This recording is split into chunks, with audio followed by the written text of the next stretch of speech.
Well, folks, it's officially been 1 year since the Great Hollowing ended, and Elden Ring at last left our eager imaginations and made its debut on our PCs and consoles. Fortunately, I think that the vast majority of us were overwhelmingly pleased with the final product. In the months since release, the game has been lavished with praise, winning numerous awards, including the all-important Game of the Year award at TGA.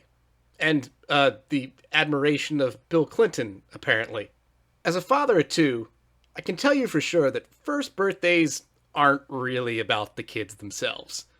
Sure, it's a chance to shower them with presents, to let them smash up a piece of birthday cake, but really, it's more of a celebration of the parents, of the fact that you just spent an entire year guiding and nurturing your child while sleeping less than you have in your entire life. So if games are like children, and to From Software they surely are, then today's anniversary should be about the developers. About Martin and Miyazaki and everybody who had a hand in making this game as amazing as it is. I truly hope that right now they're back at From Software headquarters, popping some Estus and sacred tears and blood vials and enjoying what they've accomplished. So to help acknowledge what they've done, I think that rather than talking about all the great things about the game, I'd like to take a moment to reflect on what Elden Ring means to us. Games are important, and they can have just as profound an impact on a person as a book or a film. Over the last 12 months, I can say for sure that Elden Ring has changed my life for the better. I know I'm not alone in saying that, and I'd love to share my story with all of you. When Elden Ring was announced in 2019, I was overjoyed. As a fan of George R. R. Martin and the Soulsborne series, I couldn't imagine a better combination. I haven't been that excited about a game announcement since Silent Hills, which, ironically enough, also featured a collaboration between two of my favorite creators. But just a few months later, the pandemic would hit, plunging all of us into a world that, at times, felt almost apocalyptic. I work a notoriously stressful job, one that became more difficult in the virtual world. Even when the Hollowing was at its peak, with essentially no news to speak of, just the promise of Elden Ring kept me going. I clung to every trickle of information, like the Rykard and Radon leaks that popped up in December of that year. Though the pandemic steadily improved as we headed into 2021, things at my job got worse. The company I worked at used the pandemic as a cover to eliminate a whole bunch of jobs, sending many of my coworkers, just about all of whom were either aging, disabled, or living paycheck to paycheck, to the unemployment line.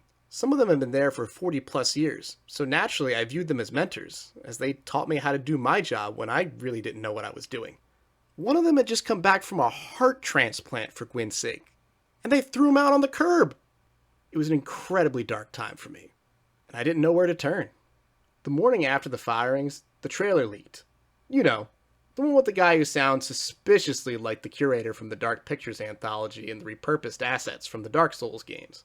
I spent that day bouncing between job applications, watching that trailer on repeat, and scouring the internet for any more leaks. By the time the release date was announced at Summer Games Fest, I was on my way to a new job.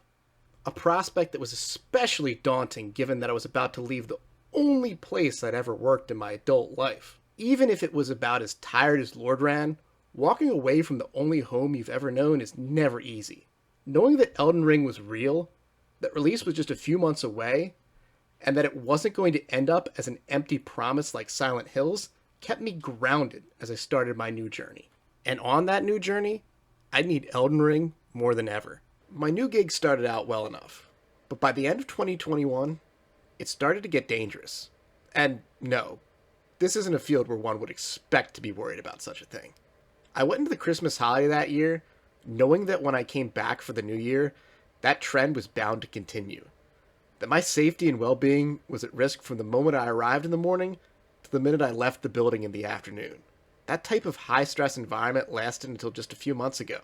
So for roughly a calendar year, I was dealing with profound trauma, 5 days a week. There were a lot of things that helped me get through that time period. My awesome wife, my incredible kids, my supportive coworkers and bosses, and of course, Elden Ring. On the worst of days, I'd come home, do the whole dad and husband thing, and then play for as much time as I could spare.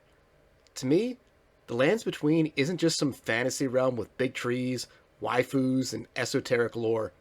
It's a place I escaped to during one of the darkest times of my life. It didn't matter what part of the game I was on. It didn't matter if I was just exploring one of the biomes or one of the legacy dungeons. It didn't matter if I was up against a wall, stuck trying to defeat Melania, Radigan, or the Elden Beast. Any amount of time I spent playing Elden Ring was time I didn't spend worrying about work. Hell, thanks to a power outage in my area, I ended up having to defeat Rykard 3 times on my first playthrough. And it was fun every time. Since Elden Ring came out, I played through it 3 times. In part because I wanted to platinum it, but also because every time things got tough at work, I knew that the lands between would be there for me. So that's what Elden Ring means to me. It's a beautiful escape into a fantasy world that from its very inception has gotten me through everything from the most difficult crisis of our generation to the most trying year on the job I could ever imagine. And I doubt I'm alone in this. I'm sure that there are plenty of people out there who have a similar bond with this incredible game. This is my story, but I'd love to hear yours. If you're comfortable sharing, feel free to post about it in the comments section. So happy birthday, Elden Ring. I'll never forget what you've done for me and so many others. And once the DLC is ready, I can't wait to head back into the lands between. Thanks for watching. See you guys next time.